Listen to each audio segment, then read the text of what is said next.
Mes parents décédés peuvent-ils naître de nouveau dans ma famille? Ce programme a été enregistré à l'origine par Ricardo Melo de l'Institut Namasté le 27 février 2020.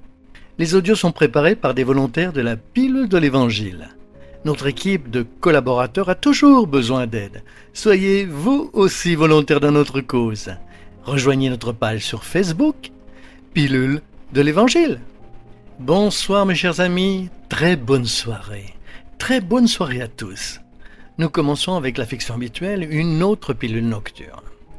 Nous entrons dans notre période de carême.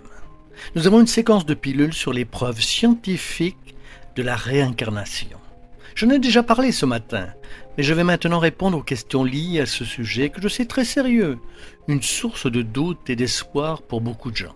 Certaines personnes nous envoient toujours des questions ici en nous racontant des histoires totalement personnelles.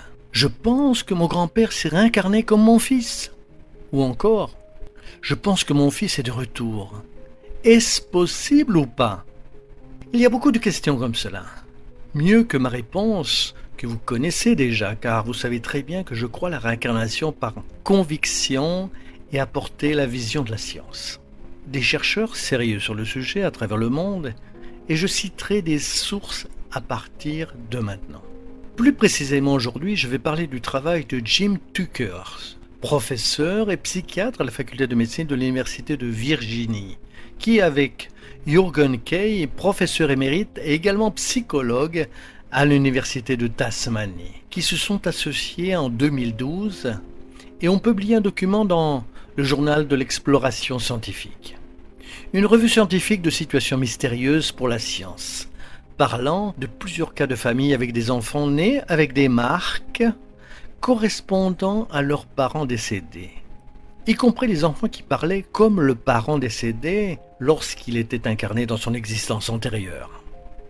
Le nombre de rapports est impressionnant, car ce n'est ni un, deux ou trois cas. Juste pour illustrer, parce que la pilule est courte, je veux mentionner l'un des cas intéressants survenus au Myanmar, d'un garçon qu'ils appellent sur le rapport KH. Ils ne mettent pas son nom pour préserver l'identité de l'enfant. On dit qu'il est né avec une marque sur le bras gauche que son grand-père avait lorsqu'il s'est désincarné. Il y avait un processus très courant qui se réalisait lorsqu'un parent allait être enterré. Dans leur croyance, la famille marquait le bras du parent décédé avec un certain type de charbon qui ne pouvait pas s'effacer, en croyant que ce parent pouvait être réincarné. Eh bien, croyez-le ou non, plusieurs enfants de cette partie de l'Asie se réincarnent avec les marques que ces anciens parents ont reçues sur leur corps avant d'être enterrés. C'est exactement le cas de cet enfant. Et ce qui rend encore plus intéressant, c'est que cet enfant a 2 ans. Il s'est adressé à sa mère et à sa grand-mère dans les mêmes termes que son grand-père. Un détail, il n'en avait jamais parlé à cet enfant, et l'enfant avait 2 ans. Même si, dans ce cas précis que rapportent les 2 scientifiques, l'enfant a même affirmé que, avant de retourner dans un corps, il avait reçu l'autorisation divine pour être à nouveau heureux. Je peux rapporter d'innombrables cas ici pour vous. Mais c'est un cas pour dire que lorsque vous me demandez « Un de mes proches peut-il se réincarner dans ma famille ?» La réponse est oui. Vous voulez dire que c'est vrai. Seul Dieu sait. Mais c'est possible, oui. C'est comme un animal, il peut se réincarner à nouveau et revenir vers nous. Cela m'est arrivé. Certains animaux me sont revenus avec des preuves irréfutables qu'ils étaient les mêmes. Donc, avec le respect dû à quiconque pense autrement pour des raisons religieuses, le problème est le suivant. Lorsque vous avez une croyance religieuse, vous n'êtes pas ouvert au débat et à la raison. Il s'agit de vouloir ou de ne pas vouloir croire. Par exemple, de nombreuses personnes croient encore aujourd'hui que la Terre n'est pas ronde, mais plate. Croyez-le si vous le pouvez, mais c'est vrai. Beaucoup de gens croient ce jour que l'homme n'est pas allé sur la Lune, que c'est un mensonge à la télévision. Que dire à des gens comme cela? Rien. On ne parle pas de religion, c'est la maturité, le désir et la volonté de chacun de s'ouvrir à la vie. Je parle ici de science, avec ce que la spiritualité nous apporte, parce que nous apprenons de la doctrine spirite que les deux vont de pair.